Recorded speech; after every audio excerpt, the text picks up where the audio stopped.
This is Haley with episode 2 of Hail to Her. I just recorded with Caylie McMahon, goalkeeper on the field hockey team. She's truly an incredible person and has such an inspiring story. I'm so excited to be able to share it with you. She previews the upcoming season with the field hockey team, and I'm just so excited to be able to share her story and share it all with you on Chat Media.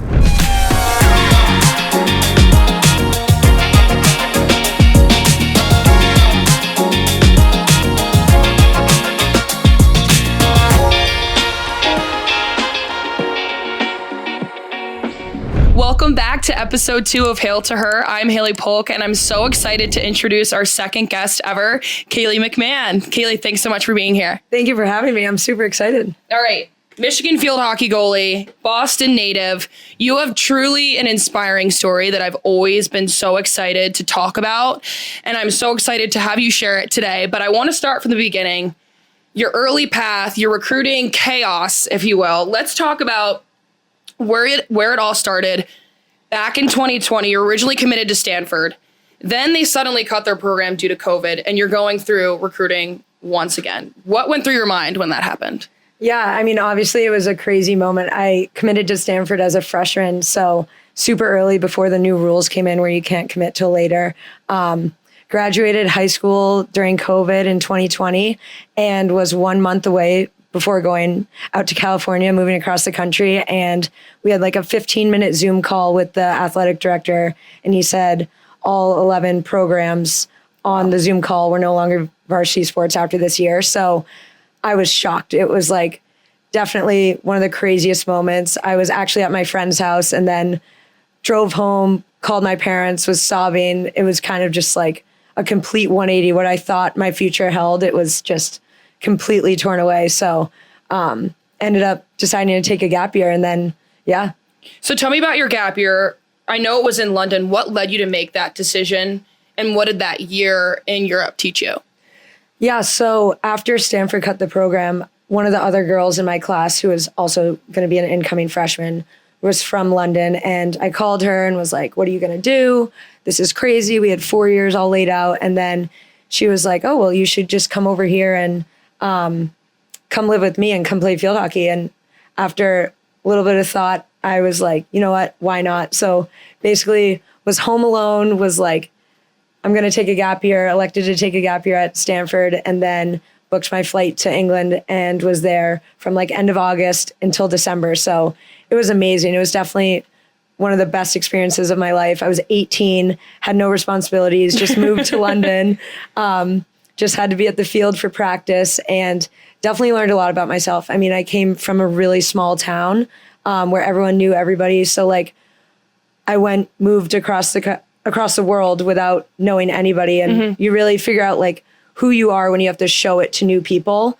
So that was really cool and definitely like learned a lot about adversity, and I know it was really awesome. Yeah, I was going to ask you about Michigan, but before we get to that, I want to talk about the diagnosis that changed your life. March 2021, when did you first realize that there was something wrong? Yeah, so when I was over in England, I was having a lot of left leg, lower back pain, and I had had it for years. So I always attributed it to like, I was dehydrated, I wasn't stretching enough, I'd lifted too much, I'd done too many things. And I came home for Christmas time, and I couldn't even walk my dog like down the road without stopping and stretching. And it was March of 2021. I ended up going to the doctors, and they did an MRI of my spine. And I came out of the MRI machine, and the doctor was like, we're going to bring your mom in. You're going to wait in the waiting room, and your doctor's going to call you right now. And I was like, awesome. I'm going to get answers. I want to go back to England. This is going to be great. And the doctor called me and said, you have a tumor the size of a baseball on your spine. And I was like, okay, like, what are we going to do? Are we going to get it out? What's the next steps? And that was definitely a crazy diagnosis. And then 10 days later, I had surgery removing the tumor from L4 and L5 in my spine. And I woke up from 8-hour surgery and couldn't feel or move anything below my belly button. So it was definitely like, they said there's risk of paralysis, but they basically said, get it out now, or who knows where you'll be in a few months. You could be fully paralyzed. So I was basically just like, what do we need to do so I can play? Yeah. So I was going to ask what went through your head when you were told that, but you're saying that you were doing whatever it took to go back and play field hockey. We talked about yesterday when I was talking to you, you had emergency surgery, you went into inpatient rehab. What were those moments like for you?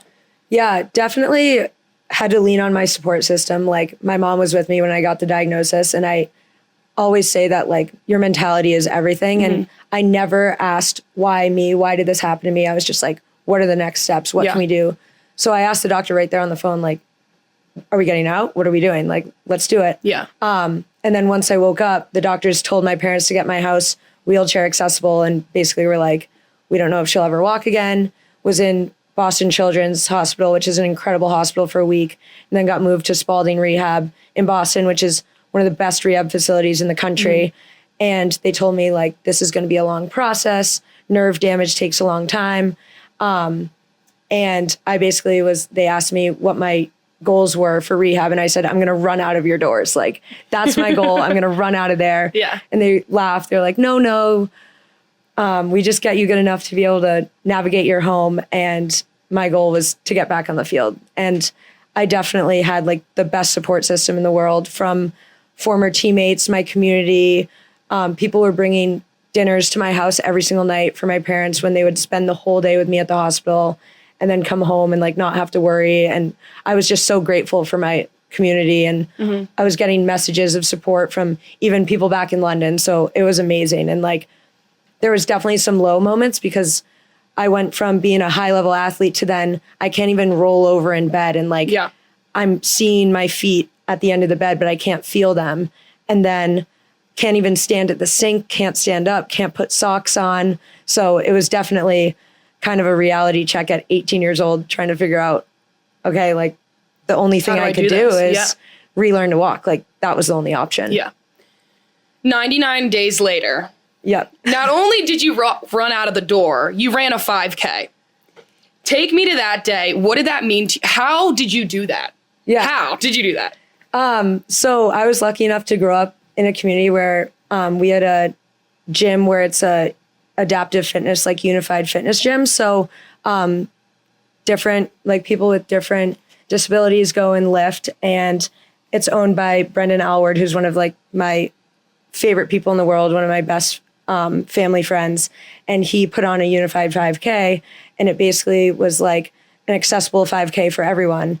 And it was 99 days post my surgery.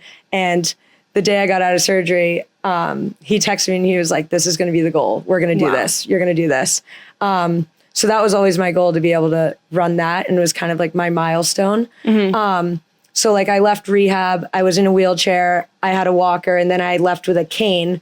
And I basically had a cane just for stability purposes, because I still had no feeling from my knee to my ankle and my left leg. And I regained feeling in my right leg and in my feet. So I relearned to walk by mirror therapy. So I would see my foot like hit the ground in the mirror, and then relearn to walk by doing that. So could feel my left foot on the ground, and basically was like, I don't need to feel my knee or my calf or shin to be able to walk.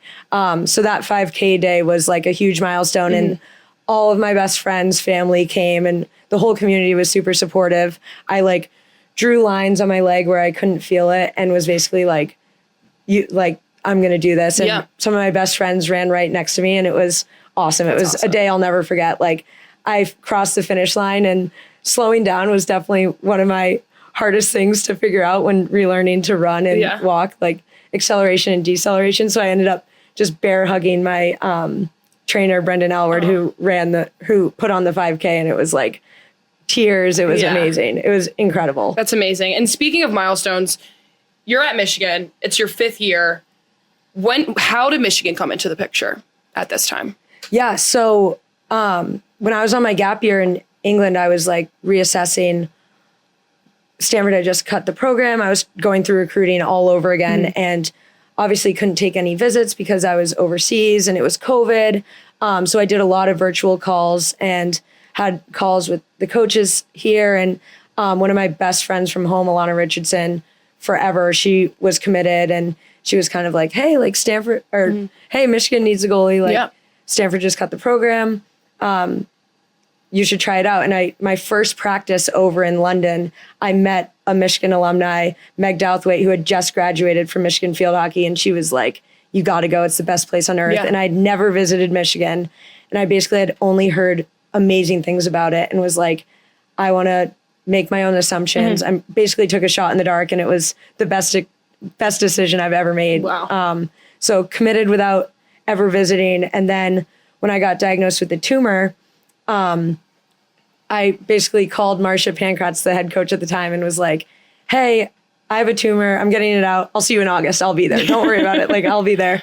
And she was like, okay, you got it. Like, we're backing you. We're supporting you. Love that. And that just speaks to Michigan and Michigan Field Hockey as a whole. Like, they backed me before I'd even stepped foot on campus, and they sent encouraging messages. And one of my best friends, Lindsay Stagg, was a freshman on the team at the time, sent me cards and gifts basically to know that like my Michigan family was behind me every step of the way. And they ended up having a spring season that year because it was COVID, and they went to the national championship game, and Alana Richardson and I actually flew down from Boston to watch them play in the Final Four and national championship game. And it was amazing. They were just the whole, all the parents and everyone at Michigan was so supportive. And I had a cane at the time, and they were like, you got this.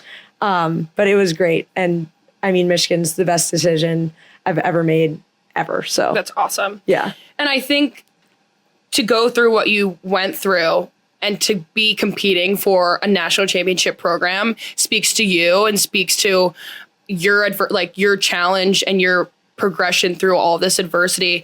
Let's talk more about your athletic comeback. We talked about your progression from freshman year to where you are now. You were medically redshirted freshman year.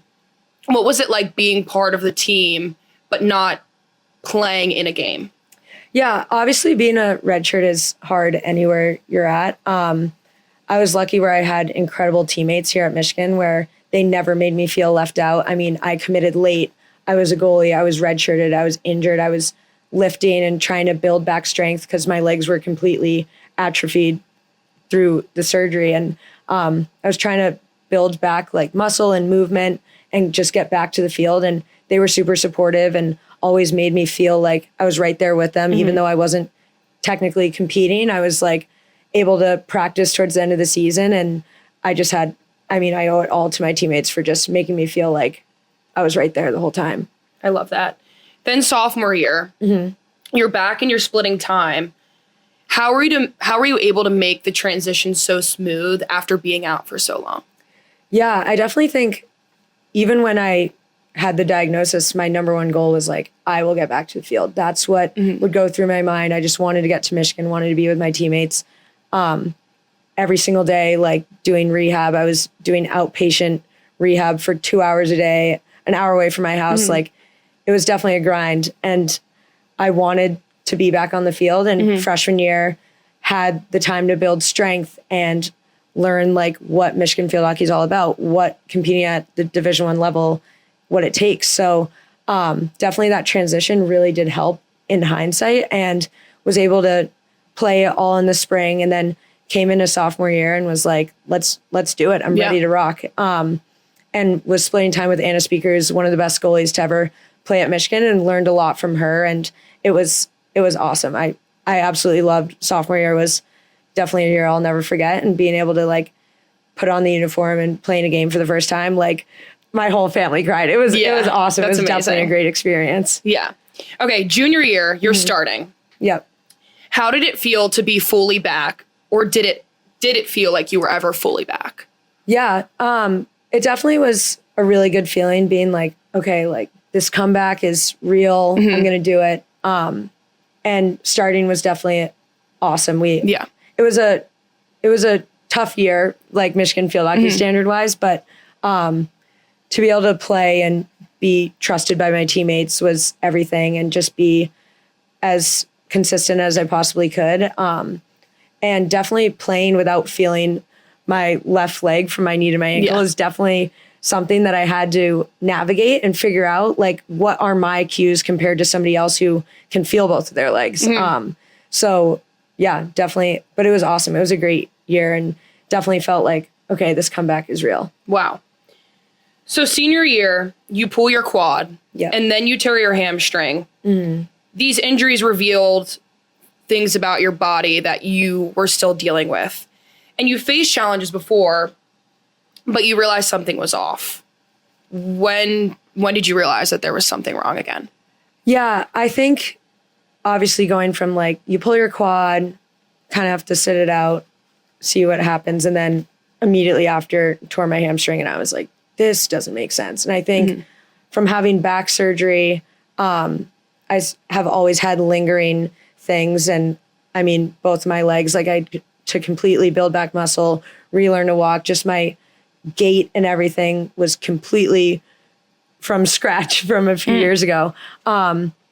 So I think they were definitely just lingering from my surgery. And it was definitely really hard. It was like one of the toughest things to be a senior coming in, expecting such a great year, and then back-to-back injuries that are just like, oh, like I've gone through relearning to walk. How is a pulled quad and a hamstring taking me out? So definitely a lot of mental toughness. And I think looking back on it now, I think it was such a big wake-up call for me in my life, because if that didn't happen, I totally would have floated through my senior year just being like, oh, everything's great. But I ended up really ramping up like my recovery, talking to the dietitians, making sure I'm speaking with like the sports psych people, talking to leadership groups, like really just focused on myself to become the best version of myself possible, because I couldn't play. So I was like, who am I? What do I want to represent?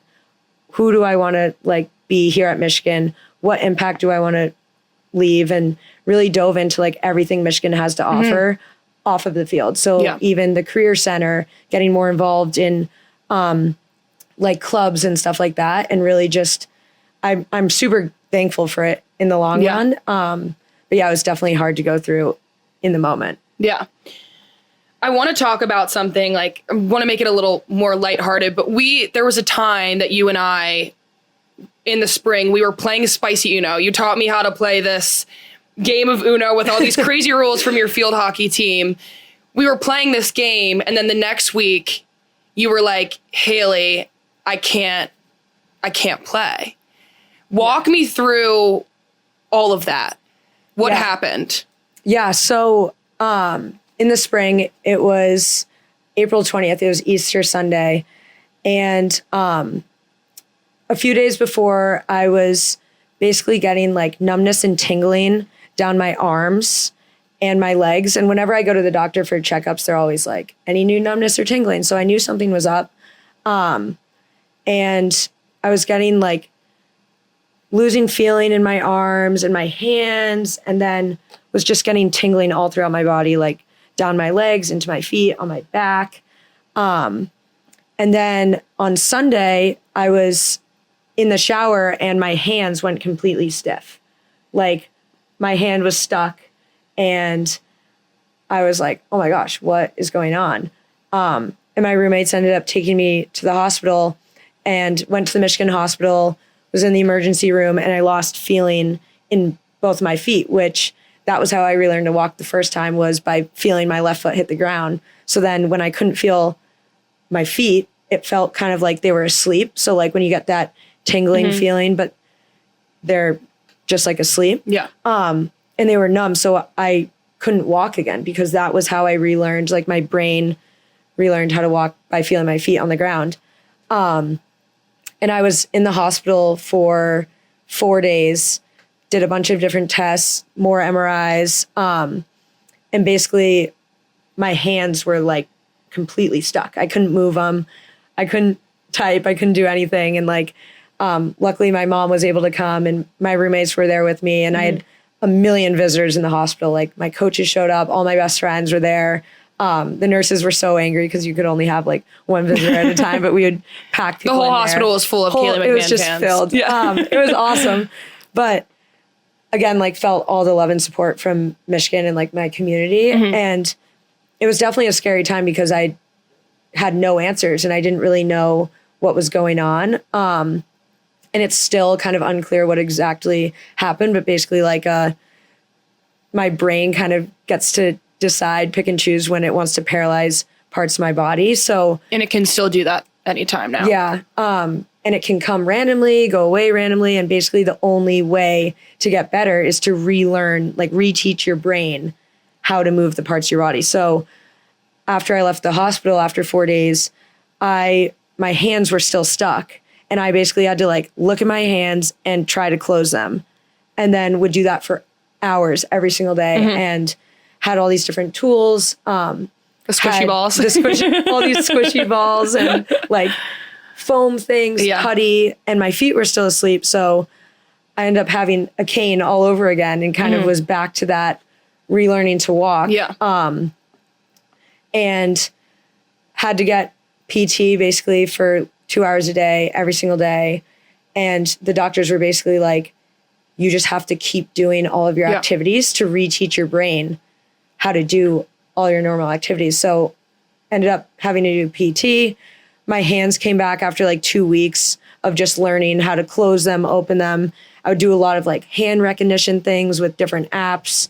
And it was crazy. And I mean, that was definitely not how I expected the end of my senior year to be at Michigan. Was looking forward to like graduation, the weeks leading up, being with my team. And I was back in the hospital bed and couldn't move my hands. Wow.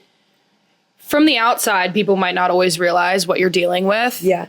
We went to a baseball game right around that time when you had your cane and we were walking into the stadium and you told me something and I want you to share that. What do you think people don't realize about what you've gone through? Yeah, I think obviously on the outside you look like a healthy 22-year-old athlete and then you're walking with a cane the next day and you can feel the stares, you feel people turning their heads, scanning you up and down, trying to figure out what exactly is wrong. I definitely think it's just, I don't know exactly what it's taught me about what you're going through, but I think for someone like me where like you would never know I can't feel part of my leg. And still to this day, months later after this happened, my feet are still asleep. So I've relearned again how to play again with now my feet are asleep and I feel like my big toe and part of my heel. And that's how I had to relearn agility and stuff.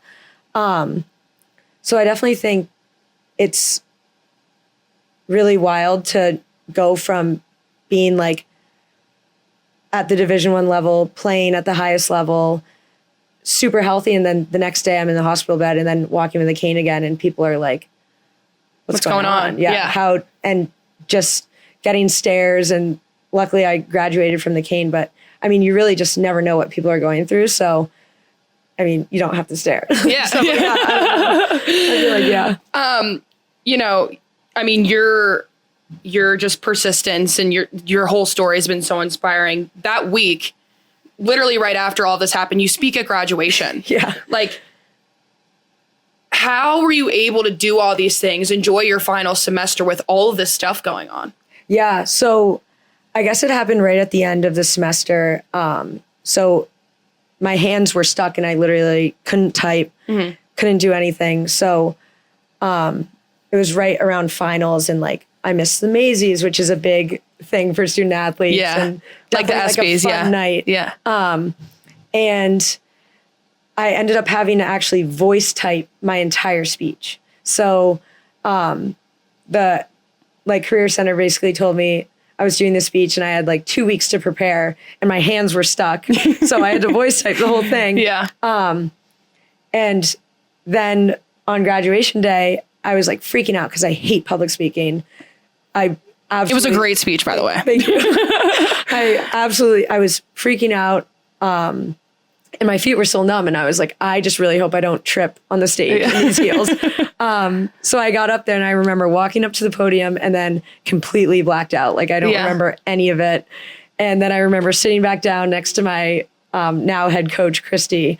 And I was like, how was it? I completely blacked out. I have no idea. And she was crying. She was like, it was pretty good. Yeah. I was like, all right, great. That's amazing. But yeah, crazy. How are you able to mentally recover so well when these curveballs keep getting thrown at you? Yeah, I think I've gone through a lot of adversity and looking back in the moment, I've never been like, why me? Why is this happening? Never asked why. I've always been like, what's the next step? Yeah. What can we do next? And I think I've always had a positive attitude, and I really do think that mindset affects everything. Like if I laid down after they told me I would never walk again, I probably wouldn't be walking if I didn't fully believe, no, like I'm going to run out of these doors. I'm going to do it. I'm going to get back to the field. And I think I've just always kind of had that positive, let's do it. Let's do this. And like on the ground of my rehab center, on the tiles, it said, find your strength. And that's kind of something that I think about a lot when, we have like a tough run coming up, or this is going to be a hard practice. Like you can do it, find your strength. And then I always had the mentality of like, I got this, I got this, I got this. And that was kind of like my thing when I was going through the tumor. And then now with these recent issues, I guess I was just always like, I got this. I've been through much worse. Like if I have to relearn to walk again, like I already did it. I got this. I can do it. And definitely leaning on support system. Like I have the best friends in the world. I have the best family in the world. This is the best university in the world. And they supported me through every single thing that since I've committed. Yeah. Who are those people that have helped keep you going? Definitely my parents, my mom and my dad. And then my sister too. They've always been by my side. They've never, like I had the best childhood ever. They never forced me to do anything I didn't want to do, but never let me quit. Like we're just always supportive. And I definitely learned that from my parents, like unconditional support. They show up, they're always there. They show up for others. And I'm so thankful to have them. And then my best friends, my community here at Michigan, like I've gained some of the friends for life at this school, and they showed up for me while I was in the hospital and literally couldn't move my hands. And then when I couldn't drive, they were offering to drive me everywhere. And my roommates, who are also on the field hockey team, Alana, Emmy, Claire, and Abby, they're like my sisters. We've lived together ever since sophomore year, and they're just like some of the best people ever. They know me better than I know myself, and they've helped me through all the ups and downs of the injuries, and just like the comebacks, and they've never let me think that I couldn't do it. And just supporting me and being like, you got this, you're going to do it. And just physically being there. I mean, they missed out on the end of their senior year too, because they were in the hospital with me. So they're pretty amazing. I'm very lucky to have them. Yeah. And your community here is so supportive and is so inspired by you. There's a lot of people that have things to say, and I wanted to give you this so you could read the things that like your support system had to say about you. So if you want to read them out loud, I'll let you read them. But there's yeah, I want you to read them. Your support system said some really inspiring things about you. So I figured you should tell the people what you're really like. Caylie is the most resilient person I know. Someone who constantly searches to find the best part of every moment.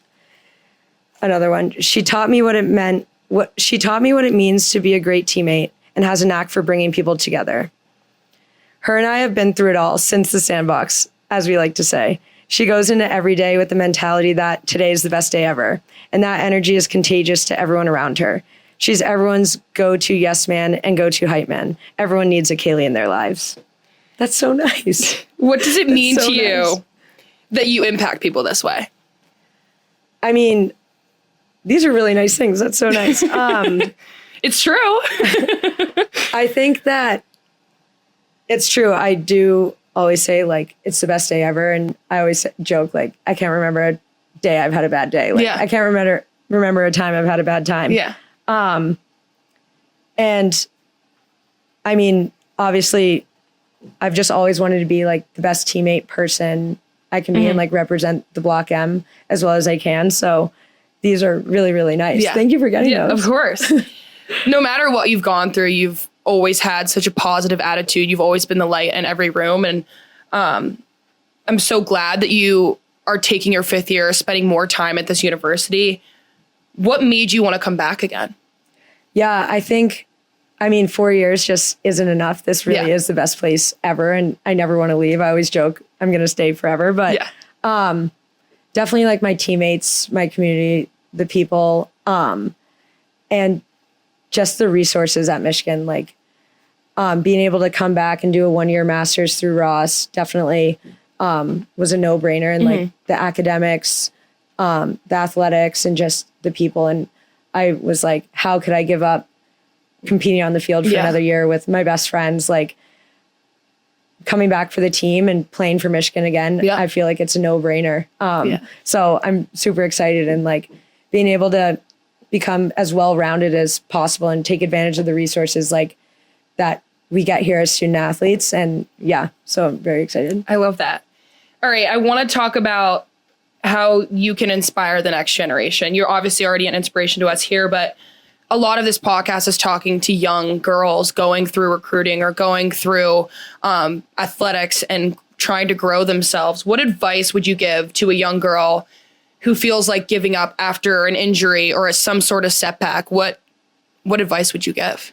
Definitely, like, you're stronger than you think you are, and always have a good mentality. I think just adopting the, like, I got this, leaning on your support system, especially going through when you're a younger athlete, like, take advantage of every opportunity you can, play as many sports as you can, just stay involved, say yes to as many things, and definitely just like find your passion. And if it's not what everyone wants you to do, just do what makes you happy and where you find the most fun. Like, I always joke that every decision I make is on a fun meter, and I just like always am trying to follow the fun. And, definitely have to enjoy it. And especially with injuries, like resiliency, I was super, super independent, and having to ask for help and knowing when to ask for help is definitely one of the hardest things. And especially going through injuries, knowing when you can ask others for help and knowing that like you got this and you're going to be able to come back stronger, and like believe in your comeback story. I love that. What's one thing you wish you could tell your younger self? Maybe when you were going through everything in 2020 or even after that, what's one thing you wish you could tell yourself now, from what you know now? I think before even Stanford cut the program and all that, I was just such a planner. Like, I was like, I'm going to do this and then this and then this, and had everything laid out. And I think just knowing that like the path will change and it won't really make sense, and it will be hard, and trying to figure out what am I going to do next. You don't have to know what's going to happen, but it'll only make sense like looking back. Like, every decision I've ever made has led me to this moment. I think like you're going to meet incredible people that will help you go further in life. And I think like just kind of taking it all in stride and not taking stuff so seriously. I think that's a big thing too. Like, I don't really take myself very seriously anymore. Like, this is the first time we've ever been serious together. I don't think we've ever had a serious conversation ever in 4 years. So I think just kind of like having fun with it, just go for it and say yes to things. And it's not going to look how you planned it up, but it's going to be the best experiences of your life. So just take it in stride. I love that. Okay. Some fun questions. Great. Where can we find you? If it's not at Ocker Field, where can we find you on any given day? Probably like hanging out with my friends, going out to eat, definitely getting some ice cream. Where's your favorite spot? Your favorite food spot? Ooh, that's really hard. I'm a big foodie. Like, some people eat to live. I live to eat. Like, I love it. I love that. Give them your Spots order. Yeah, Mr. Spots is a great one. Yeah. I love Mr. Spots. I get the chicken Philly, and then I add hot sauce and ranch, so it's like buffalo chicken. It's so good. I have too many of those. I really like Argus for coffee. Okay. Big on that. Monty is my favorite restaurant. Probably every time my parents come, we go there every single time. Trying to think of what else. There's a bug on me. Bluebird. Don't get swung by. I love that. You have such good spots. You know where everything is in this town. So, okay. Favorite Michigan field hockey memory? Oh my gosh, that's tough. I think Michigan field hockey is special because we really do have fun, like with every single thing we do. And it's all about experiences. Like, our coaches really take that and are like, this is an experience. We want to make this awesome. And we always go on little excursions when we're on away trips and stuff. So those are definitely up there for me. But I think I got to say this last Big Ten championship win tournament, it was incredible. We beat Indiana in overtime, and then the next day beat Maryland in shootouts, and then on Sunday, we ended up beating Northwestern, who ended up going on to win the national championship. They were an unbelievably talented team, and we won 1-0, and it was awesome. Yeah. I just was so happy. Like, we worked so hard. We'd put in so much time and effort from the last season, building as a team, building our team dynamics, our chemistry on the field. And we really just wanted it so bad. And it was incredible. Such a great win, and something I'll definitely never forget. I love that. And I'm excited to watch you run it back this year. Your story, I'm just at a loss for words to be able to help you tell your story. It's been too long of not broadcasting it to the world. So thank you so much for being here. I'm so excited to watch everything that you do, but not only because you're one of my best friends, but because you're just truly an incredible person. So thank you for being here, Caylie. Thank you so much for having me. This was awesome. Of course. Thank you. All right, give me a hug. Good? Yeah, give me a hug. Yay! Oh, I love you. Did I answer them well? Yes, you did.